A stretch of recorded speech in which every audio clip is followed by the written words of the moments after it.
તો આ સાથે સુરેન્દ્રનગરથી સમાચાર સામે આવ્યા છે। સુરેન્દ્રનગરના ચોટીલામાં દર્શનના સમયમાં ફેરફાર કરવામાં આવ્યો છે। તો નવરાત્રીનો સમય છે અને ચોટીલામાં દર્શનના સમયમાં ફેરફાર કરવામાં આવ્યો, જેમાં નવરાત્રીમાં પગથિયાના દ્વાર સવારે 4:30 કલાકે ખુલશે। તો સવારની આરતીનો સમય 5 વાગ્યાનો રહેશે।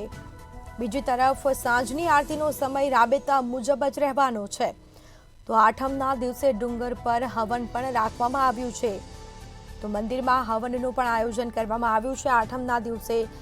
તો નવરાત્રીનો પર્વ આવી રહ્યો છે નજીક અને ચોટીલામાં દર્શનના સમયમાં ફેરફાર કરવામાં આવ્યો છે, જેમાં નવરાત્રીમાં પગથિયાના દ્વાર સવારે 4:30 કલાકે ખુલશે।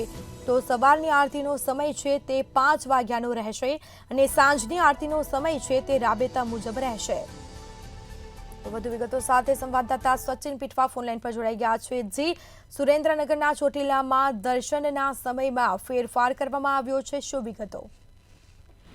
સીધો વાત કરવામાં તો સુરેન્દ્રનગર જિલ્લામાં ચોટીલા યાત્રાધામ ચોટીલા આવેલું છે, જ્યાં નવરાત્રીના સમયમાં દર્શનમાં ફેરફાર કરવામાં આવ્યો છે। જેમાં મંદિર નવરાત્રી દરમિયાન પગથિયાના દ્વાર સવારે 4:30 ખુલશે અને સવારે આરતીનો સમયમાં પણ 5 વાગ્યાનો રહેશે, એવો ફેરફાર કરવામાં આવ્યો છે। તેની તમામને નોંધ લેવા પણ ટ્રસ્ટ દ્વારા જણાવવામાં આવ્યું।